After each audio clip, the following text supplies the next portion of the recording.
ሰላም ለእናንተ ይሁን። የተወደዳችሁ የእግዚአብሔር ቤተሰቦች እንደምን አላችሁ? የእግዚአብሔር ስም የተባረከ ይሁን።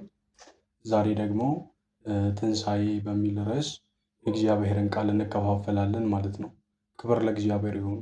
እንግዲህ በአንደኛ ቆሮንቶስ ምዕራፍ 15 ከቁጥር 1 ጀምሮ እንግዲህ ስለ ትንሣኤ ይናገራል ማለት ነው እና በዚህ ክፍል ላይ ስንመለከት እንግዲህ በቆሮንቶስ ቤተክርስቲያን ውስጥ አንድ የተፈጠረ ነገር ነበረ።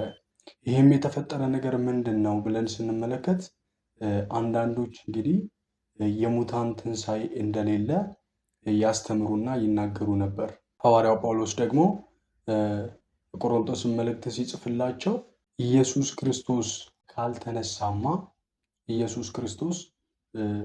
ካልተነሳ ትንሣኤ ከሌለማ የሰበክንላችሁ ወንጌል ውሸት ሆነ ማለት ነው፣ ክርስትና ከንቱ ነው ብሎ ይነግራቸዋል። እንግዲህ በየትኛውም ነገር ላይ አምነን በየትኛውም ነገር ላይ እርግጠኞች ሆነን እንግዲህ የሙታን ትንሣኤን መጠራጠር ክርስትናን ከንቱ እንደሚያደርገው ይነግረናል ማለት ነው። እንግዲህ ትንሣኤ የሚባል ነገር ከሌለ መዳን እንደሌለ፣ ትንሣኤ ደግሞ የለም ካልን መዳናችንም እርግጠኝነት እንደሌለው ይነግረናል። እንግዲህ ከአንደኛ ቆሮንቶስ ምዕራፍ 15 ከቁጥር 12 ጀምሮ ያለውን ሐሳብ አነበዋለሁ። እንደዚህ ይላል። ነገር ግን ክርስቶስ ከሞት እንደተነሳ የምናስተምር ከሆነ ከእናንተ አንዳንዶች ከሞት መነሳት የለም እንዴት ይላሉ?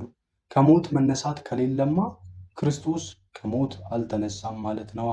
ክርስቶስ ከሞት ካልተነሳ የእኛም ትምህርት ሆነ የእናንተም እምነት ከንቱ መሆኑ ነዋ። ደግሞም እግዚአብሔር ክርስቶስን ከሞት አስነስቶታል ብለን በማስተማራችን ሐሰተኞች የእግዚአብሔር ምስክሮች ሆነናል ማለት ነዋ ብሎ ሐዋርያው ጳውሎስ ይናገራል። እንግዲህ ትንሣኤ የለም ካልን ወይም ደግሞ የሙታን ትንሣኤ የለም ካልን ይሄ የዳንበትን እውነት ከንቱ የሚያደርግ ነገር እንደሆነ እንመለከታለን። እንግዲህ በዚች በቆሮንቶስ ቤተክርስቲያን ላይ የገነነ ትምህርት ነበር። በጸጋ ስጦታ በጣም የተትረፈረፈች ቤተክርስቲያን ነች። ግን ደግሞ ይሄ ትምህርት ገብቶ ነበር። ምን የሚል ትምህርት? የሙታን ትንሣኤ የለም፣ ክርስቶስን መቀበላችን ለዚህ ለምንኖረው ለምድራዊ ሕይወት ነው እንጂ የሚጠቅመን ትንሣኤ ሙታን የሚባል ነገር የለም የሚል ምድር ላይ ተኮር ያደረገ ወንጌል እንደነበረ እንመለከታለን። እንግዲህ ኢየሱስ ክርስቶስን ሰው የሚቀበለው ሰማያዊውን ዜግነት ለማግኘት ሳይሆን ለምድራዊው ኑሮ የሆነ አይነት ትምህርት በዛች ቤተክርስቲያን እንደገባ እንመለከታለን። እንግዲህ ሐዋርያው ጳውሎስ በነበረበት ዘመን ማለት ነው። ትንሣኤ ደግሞ ጌታ ኢየሱስ ክርስቶስ ከሞት ካልተነሳ ድነታችን እርግጠኝነት እንደሌለው እንመለከታለን። ምክንያቱም የእኛ ድነት እርግጠኛ የሚሆነው ክርስቶስ ኢየሱስ ከሞት በመነሳቱ ነው። ክርስቶስ ኢየሱስ ከሞት ካልተነሳ እኛ እንደማንድን ወይም ደግሞ ይሄ የእግዚአብሔርን መንግስት እንደማንወርስ የኃጢአት ስርየት የበደል ስርየታችን እርግጠኝነት እንደሌለው እንመለከታለን ማለት ነው። ከታች ደግሞ ስንመለከት እንደዚህ ይላል፣ ብለን በማስተማራችን ሐሰተኞች እግዚአብሔር ምስክሮች ሆነናል ማለት ነዋ። እንግዲህ የሞቱት ሰዎች ከሞት ካልተነሱ እግዚአብሔር ክርስቶስን ከሞት አላስነሳውም ማለት ነዋ። ምክንያቱም የሞቱት ሰዎች ከሞት ካልተነሱ ክርስቶስም ከሞት አልተነሳም ማለት ነው። ክርስቶስ ከሞት ያልተነሳ ከሆነ እምነታችሁ ከንቱ ነዋ፣ ገና በኃጢአታችሁ እንደጠፋችሁ ናችሁ ማለት ነዋ። በክርስቶስ አምነው በሞት ያንቀላፉትም ጠፍተዋል ማለት ነዋ።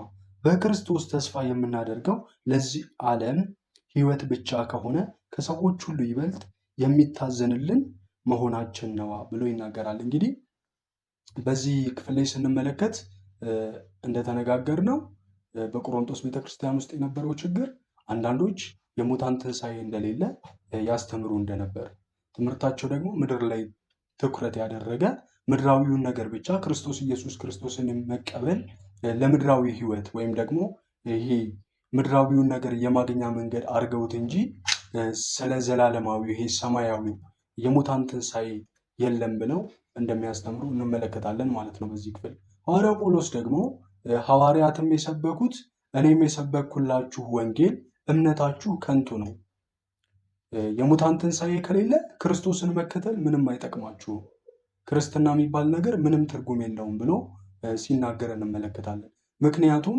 መዳናችን እርግጠኛ የሚሆነው ትንሣኤ የሚባል ነገር ስለሆነ ማለት ነው። ትንሣኤ የሚባል ነገር ከሌለ መዳናችን እርግጠኝነት እንደሌለው ይነግረናል። በሮሜ መጽሐፍ ምዕራፍ 4 ቁጥር 24 ላይ ሲናገር ኢየሱስ ክርስቶስ ከሙታን በመነሳቱ እንደጸደቅን ይነግረናል።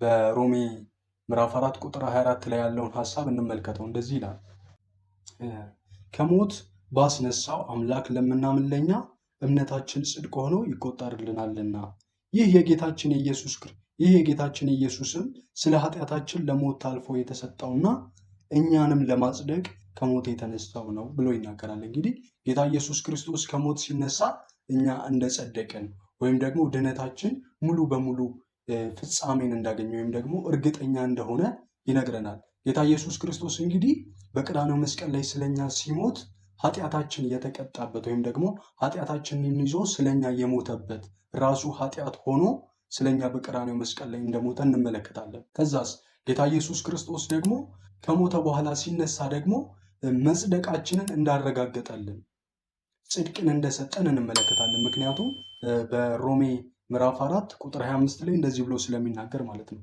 ይህ ጌታችን ኢየሱስ ስለ ኃጢአታችን ለሞት ታልፎ የተሰጠውና እኛንም ለማጽደቅ ከሞት የተነሳው ነው። ምክንያቱም የጌታ ኢየሱስ ክርስቶስ ከሞት መነሳት እኛን ለማጽደቅ ስለሆነ እኛ የጸደቅነው ከጌታ ከኢየሱስ ክርስቶስ ከሞት መነሳት እንደሆነ እንመለከታለን ማለት ነው። ስለዚህ ይሄ የሙታን ትንሣኤ የሚባል ነገር ከሌለ ክርስቶስም ደግሞ ከሞት አልተነሳም ማለት ነው ብሎ ጳውሎስ ይናገራል። እና ኢየሱስ ክርስቶስ ደግሞ ከሞት ካልተነሳ እኛ ልንጸድቅ እንደማንችል፣ ድነታችን እርግጠኛ ሊሆን እንደማይችል እንመለከታለን ማለት ነው። እንግዲህ በቆሮንቶስ ቤተክርስቲያን የነበረው ትልቁ ችግር ይሄ ነው። ስብከቷ ምድራዊ፣ ነገሯ ምድራዊ የሆነበት ነገር ነበር።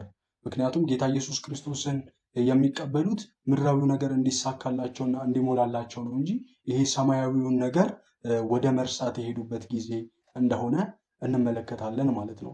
ጳውሎስም ደግሞ ለዚህ ነው እንደዚህ ብሎ የሚነግራቸው ኢየሱስ ክርስቶስን የተከተልነው ኢየሱስ ክርስቶስን የተቀበልነው ለዚህ ለምድራዊ ነገር ከሆነማ ምስኪኖች ነን፣ የሚታዘንልን ሰዎች ነን ብሎ ይናገራል። ምክንያቱም ኢየሱስ ክርስቶስን ለምድራዊ ነገር ከተከተልነው ትርጉም እንደሌለው ይነግረናል። ድነታችን ደግሞ 100% እርግጠኛ የሚሆነው ጌታ ኢየሱስ ክርስቶስ ሞቶ እንዳልቀረ ወይም ደግሞ በትንሣኤ በመነሳቱ እንደሆነ እኛም ሙሉ በሙሉ ጽድቅ ያገኘነው እንደዛ እንደሆነ እንመለከታለን ማለት ነው። ስለዚህ ጽድቅ የምናገኘው የጌታ ኢየሱስ ክርስቶስ ትንሣኤ እርግጠኝነት ሲኖረው ነው። ኢየሱስ ክርስቶስ ከሞት ካልተነሳ ጽድቅ ልናገኝ እንደማንችል ወይም ደግሞ ድነታችን 100% እርግጠኛ ሊሆን እንደማይችል እንመለከታለን ማለት ነው። የእግዚአብሔር ስም የተባረከ ይሁን። ከቁጥር 20 ጀምሮ ስንመለከተው ማለት ነው።